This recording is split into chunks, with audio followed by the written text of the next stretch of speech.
All right, Internet world, this is Joe with Microgreens coming back at you with another installment for using Coco like a pro. And today we got a fun one for you. Gonna call it Coir. Huh! What is it good for? Yeah, if you ask a lot of growers, absolutely nothing. I think Coir is an awesome material though, and there's a lot of really good reasons on why you might want to use coconut coir in a microgreens grow operation or many other grow operations too. So here today we're just going to go over, oh man, I got about 11 pros and 3 cons. Maybe that is a little bit of a signal on how this thing's going to go. But first off, hey, if you're liking the stuff that I'm putting out there, please like and subscribe. I'm not a self-promotion specialist or a YouTube sensation, so yeah, I don't know what's going on out there on how to make this thing work and get the algorithm working for me and beat the AI, but that's what I hear everyone else say is like and subscribe, right? Hit the bell, whatever it is. If y'all know the drill, just do it, and we'll keep this thing rolling. So here today, what we got, 11 reasons on why you might want to use coir.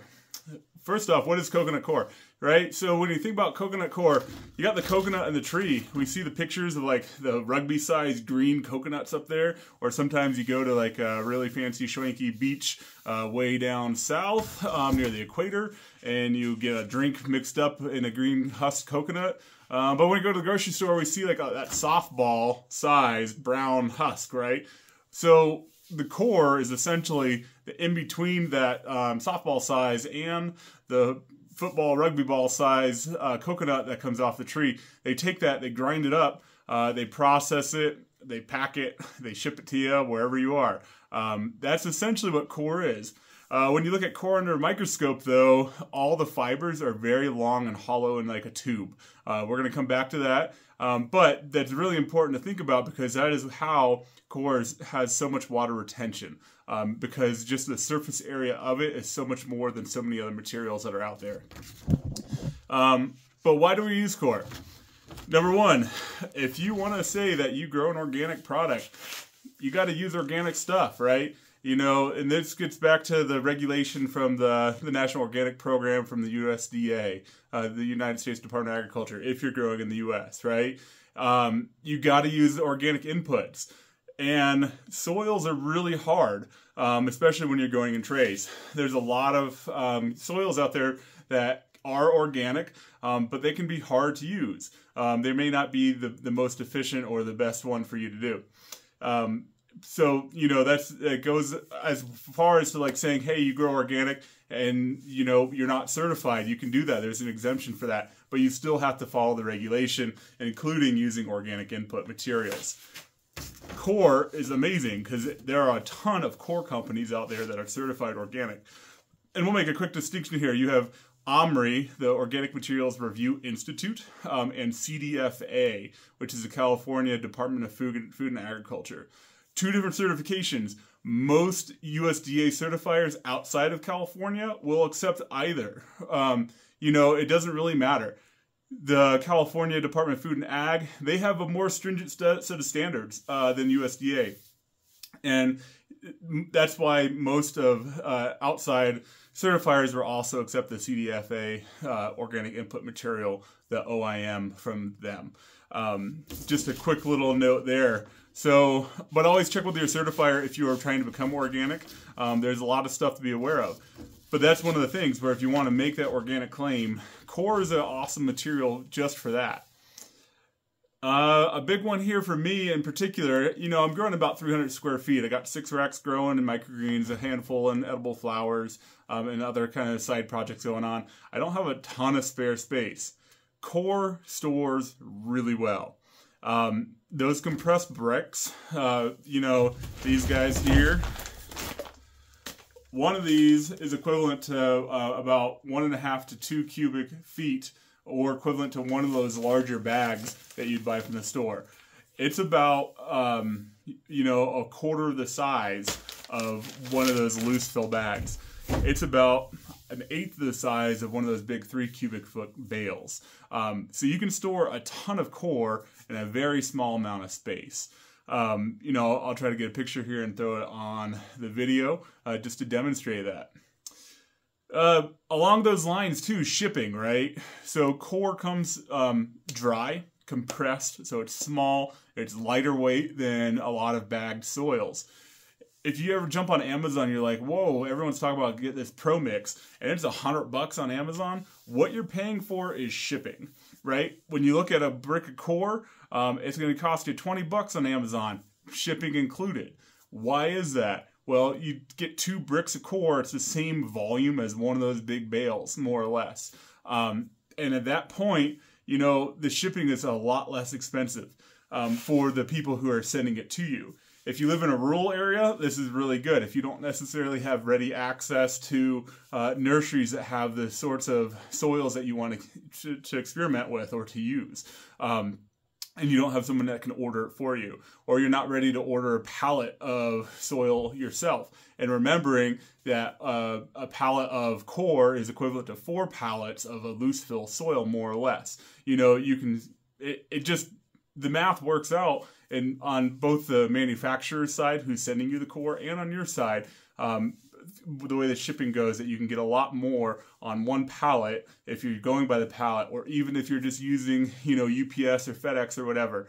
The shipping just really works out in your favor when using Coir. You know, one of the big things I love about Coir is it's a blank slate. You know, like you can do whatever you want with it. There's no additives. So Coir itself is inert. There is no nutrient value in it, which is fine for most microgreens. You know, those things that are grown in 2 weeks or less, and they're not trying to go to that full leaf, the first true leaf, stage. You really don't need any additional fertilizer or anything like that. You know, Coir is just fine. Now, can you get additional weight and additional product if you start adding that? Yes. There's some studies out there that show that post-emergent, so meaning once it's been germinated and it's been under light, once they're on your rack, like I got them right here, if you start fertilizing at this point, it's more effective than mixing the fertilizer in with your soil itself. So liquid fertilizers tend to be more nutrient available to plants than solid fertilizers. There's a ton of great soils out there, both peat-based and cocoa-based, that use composted forest materials or, you know, kelp meal or those other things. And that's great, and they will help your plants. But I'm just saying, liquid fertilizers are faster acting for the most part.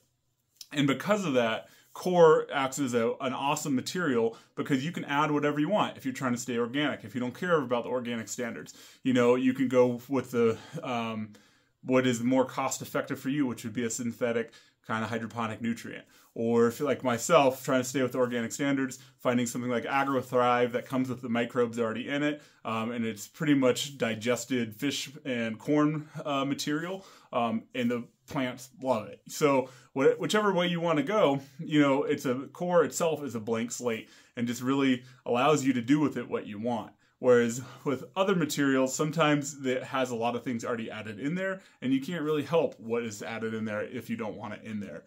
Maybe you're vegan and you don't support the byproducts coming off of animal processing facilities. So blood meal and feather meal may not be something that you want to support. Always be checking those ingredients lists on your soils. You know, Coir is a great way to get around that. It's never going to have any of that. You get to add what you want to add to it. Also, media bed prep. If you checked out my video on how to prepare trays for microgreens with Coir, you know, it's a great way to kind of just see the process that goes into it. I'll link it up here, there, wherever, I don't even know. Again, it's the whole YouTube thing. I'm new to this. And we'll... it makes just a really smooth surface. A lot of times if you have materials with a lot of perlite in it, you know, or a lot of composted materials in it, there's sticks and there's big chunks and clumps and, you know, like stuff rolls around, it doesn't settle right. It can't like the radicals, which are the first root that comes off of your plants, can't penetrate some of that stuff. And so Coir is just really nice because it's a really even, smooth surface where plants can go in no matter where it's at, unless there's foreign material in your Coir. But then beyond that too, because when you have to rehydrate Coir, there tends to be some moisture already in it. same video, or I think the next video I got out there on how to like seed your trays. You know, you don't need to mist your trays prior to seeding. So that used to be a thing a lot of people do. A lot of people who use peat do that because peat is oftentimes when you get it from the store, it's almost hydrophobic, and you got to kind of prime it to take moisture and to help your seed stick. You know, again, I'm a firm believer of that lean farm principle, where if the more steps and the more things you can just like streamline your process, the less time you're spending with any one thing, the quicker you're going to go through it, the more value your plants are going to have. It's all about, you know, the ways to make profit. You can either increase the amount you're doing, or you can decrease your costs. This is just one way. I find that media bed prep goes really quick with Coir, and I don't need to go back and rehydrate it or mist it in order to get it ready to take seeds. Coir also has like an ideal moisture to air retention with its porosity. Again, as I was touching on, it's a bunch of fine fibers with tubes, like the way it's constructed, and water just kind of sucks into it, but it still leaves a lot of airspace in there as long as you're not overwatering it, which you can do with Coir, so don't do that. But then beyond that, Coir has excellent water retention, again, because of that surface area it has.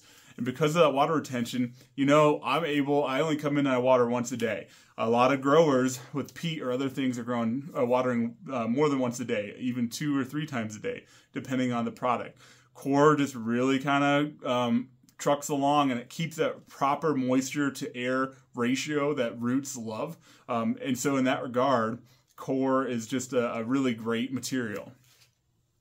What else I got here? Hey, it's got a neutral pH, or a slightly acidic pH. So, you know, Coir is typically in that 5.8 to 6.8 range, with 7 being perfectly balanced. Peat is a lot lower. Most peat products, they have to treat with lime or some other pH raising agent in order to get it to the point where you can, like, the plants will thrive in it. So just Coir, as the industry calls it, a sweeter soil, less acidic, the same sort of language. And just that really helps it be like a perfect environment for microgreen growing. And a number of other uses too. And we're going to get to that as another benefit of Coir here soon. Also got that it's not full of vermiculite, not full of perlite. Again, it's not only when it comes to the media bed preparation. Think about subsequent uses. What are you going to do with your Coir? Now, you can throw perlite to your chickens. They'll eat it. It'll get ground up in their crop. No problems, whatever. If you're composting it, you might want to think about it. Do you want all that perlite and vermiculite in your garden beds? Maybe you do. Maybe you don't. Think about keep that end in mind, right? If you're a vermicomposter, like I'm dabbling in, trying to figure out, can I take my byproduct and turn it into worm castings? People don't want to buy perlite in their worm castings or vermiculite in their worm castings. Even after you sift it, the vermiculite's going to get through. It's so small.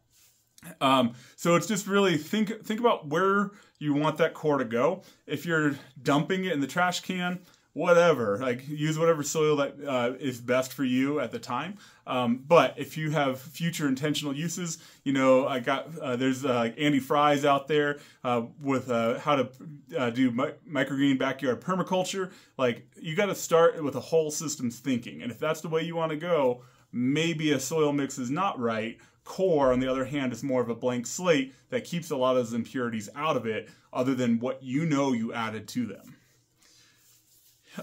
Coir has a ton of alternative uses too. You can grow mushrooms. You can do worms with them. You can use it as animal bedding. A lot of hobby reptile keepers will use Coir for their, you know, whether it's tarantulas, lizards, things like that. Whether it's both moist and dry environments, because it can adapt to either according to what you're looking for.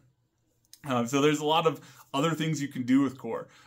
Maybe you don't want microgreens to be your only stream of income, you know, only stream of revenue for your business. Coir gives you a lot of flexibility where you can get a ton of Coir for really cheap and use it for multiple purposes. So I'm saving the best for last because it's often very controversial. Is sustainability, right? Coir is a renewable resource. People often point out Coir does come, here I am living in the US using Coir, Coir is coming from half the world away, right? It's coming from India, Sri Lanka, the Philippines, Australia, wherever it may be. Whereas peat, in Montana, is coming right down from Canada, right? It's not very far away. So there's a transportation cost that's definitely something to consider when selecting a soil. But beyond that, there's other sustainability reasons why you might want to use Coir. Being from a renewable resource off the coconut trees, there's not a whole lot of harm in the harvest of it. It's already a byproduct of the coconut industry. So they're taking the coconut flesh and they're getting rid of, and maybe the milk, and they're getting rid of everything else. So otherwise, this is going to go into a giant pile and rot somewhere. So it's a reuse of that. When you look at other potting mixes, and I want to really use that term, potting mixes rather than soil, because soil is a lot of a misnomer. Hardly any microgreen grower is truly using soil. Soil, like topsoil, right, has a ton of contaminants in it. And the way we grow microgreens, how dense we grow them, it is just prone for things to go awry, whether it's mold or other bacteria to thrive in that sort of environment, because it's so moist, so densely packed. It's just asking for things to happen. So looking for that inert sort of material is really important. That means the other alternative to Coir is peat moss. And peat moss comes from peat bogs they mine in Canada, Russia, other places around the world. There are companies that say that their harvest of peat is sustainable and they farm for peat. I probably believe them, but there's other places where they say it still takes 40 to 50 years to get a harvestable amount of peat off the ground. So it's one of those things where it's like, how sustainable truly is peat itself? Is Coir, the transportation of cost of Coir, an acceptable alternative? It's kind of one of those things for you to have to think about. The one thing I will point out is peat mosses, again, are treated with a lime agent or some other pH raising agent. Typically, those are mined. And because they're mined, there's other environmental degradations that are happening to support the use of peat. So, it's a pretty complex topic. I don't want to really get into it, but I can say, in my opinion, Coir tends to be the more sustainable. It's probably a coin flip in the end. So let's get to some of those cons, because I do want to share the whole side of the story. Coir is not all peachy. There are things you got to do. Just make sure that you're aware. And then you can help mitigate it, right? It doesn't have to be all bad. Everything that you're going to use is going to have some amount of labor involved, or it's going to have some sort of drawbacks. And so just being aware whether the drawback is there's vermiculite and perlite, and you may not want to feed that to worms, or with, I'll get into it now with Coir, salts. It's not the one where most people think I'm going to go, but salts are a huge one with Coir. So being aware of the country of origin is really important with Coir, and not only that, but how they treat the Coir is really important. So, India is one of the major exporters of Coir around the world. Other ones include Sri Lanka, Australia, Mexico, Philippines, places like that, places in the tropics. And so when we think about the salts, a lot of Coir is treated with salt water. So we got to find Coirs that are treated rather than with salt water, with fresh water, to help rinse a lot of those salts off. It's a really important thing, especially in the long-term use of Coir. You don't want to be tossing, just like the Miracle-Gro, right, has the ammonium salts in it. The more you use Miracle-Gro fertilizer, the more you're going to end up in the long term causing harm to your garden if you're trying to garden organically. Same thing with salts from Coir. Just being aware, look for those triple washed Coirs is typically the way folks frame themselves. Also being aware of the EC on the Coirs, the electrical conductivity, is a really important thing if you're looking at Coir for the long-term use. The lower the EC means the less salts that are present in it. And also country of origin. So Sri Lanka is known for not using Coir as a byproduct, but being a primary agricultural product. And so they treat their Coir very differently. And their Coir tends to come out a whole lot cleaner. It's also harder to find Coir from Sri Lanka, also tends to be more expensive, but it tends to be a higher quality product as well. So one of the other ones is, like I said, Coir is inert. It's a blank slate. You can do with it what you want. You got to do with it something, right? With microgreens, yes, you can leave it unamended. If you amend it, you tend to get higher yields. If you use very little fertilizer, you can still pump out an extra ounce or two on a tray. And when you do that, you're increasing your profits on the space per square foot that you're having harvest exponentially, right? If I'm spending less than 2 cents per tray to fertilize, if I'm getting $2 to $4 back, who wouldn't do that? But it takes some work, right? Every week I'm mixing up a 5-gallon or 20-gallon bucket, trash can full of nutrient solution, and I'm administering it to my plants, either with I was trying to see if I had it here on my shelf, but I don't, like a hand scoop, a 2-quart scoop, or with a pump and a hose or something like that. So there is a little bit of extra labor that may be involved in fertilizing. You know, that could be a drawback. It may be something that you're happy to do to get the extra bump in yield. All completely up to you. The last one is going to be the rehydrating and breaking your bricks apart. You know, one of my first videos I put on here was like how to rehydrate cocoa like a pro, because it doesn't have to take a lot of time. If you want cocoa to be hard, it will be hard. If you dump water on it and you're like, why isn't it rehydrated? And then you're trying to break it apart by your hand with, like, you haven't let it sit for an hour to 4, 5, 6 hours or more. Yes, Coir is going to be hard to deal with. It's going to be a lot of work. If you plan ahead and you give yourself sufficient time, Coir doesn't have to be a ton of work. Do it the night before, 2 or 3 days before. I leave my Coir sitting out with out a top on it in my grow room for up to 5 days as I'm just working through different growth cycles throughout the week. You know, like, it doesn't go bad. It might dry out the top 1 or 2 or 3 inches, no problem. But ultimately, like, down underneath is wet and ready to go. So just be aware of that, that if you plan and think ahead, and think about your process from start to finish. Again, with all things, start with the end in mind. What is your end product that you want to be? And, you know, as you work your way through those different steps, you can find ways to improve your efficiencies throughout time. And for me, one of those is like taking 10 minutes the night before to rehydrate my Coir, and then I come back the next day, I break it apart, good to move forward.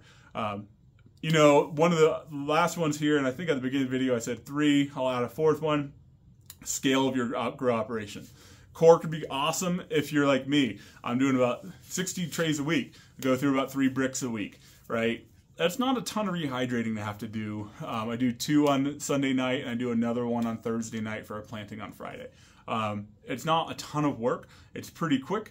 But if you're doing 300, 400, 500 trays a week, you know, maybe that additional time of filling up your buckets to dump on your Coir, that may be a place that you aren't willing to go, and you just need something that's quicker. And, you know, there are great solutions out there. Coco Loco is great. Pro Mix. Fox Farms has a ton of great things out there. You know, find the soil. Ultimately, this is all about finding the soil that works best for you. For me, I've found that Coir is a solution for a lot of the things that I want to do, whether it's microgreens, mushrooms, worms, anything like that. Because I've started with the end in mind. I take my microgreen trays, they go to my worms. You know, I really want to make sure that I'm finding all the uses for the material that I can, because I don't just throw my Coir out. I don't just send it to the dump or send it to a composter. I also have chicken farmers who pick up my spent trays at the farmer's market. I want the cleanest product possible for them too. You know, think about how you can really make Coir integrated into your operation, not just as the microgreens. Like, if this is where you're ending your journey, then yeah, maybe a different mix is appropriate. But if you think through, like, to the end, maybe you want to consider Coir. All right, again, this is Joe with Microgreens. Hope you learned something. Just went through a whole bunch of stuff here. So hopefully it's no longer Coir, what's it good for? It's, oh, there's like 11 or 12 different things I can rattle off, like, right off the hand on why you might want to use Coir as opposed to a different potting mix. If you think you learned something, please like it. Please hit subscribe, hit the bell, whatever it is. Help me beat the AI or the robots. You know, we're all in this together. Beat the robots before they beat us, because, yeah, who knows? That's coming sooner than we think. All right, guys, have a great one. We'll see you next time.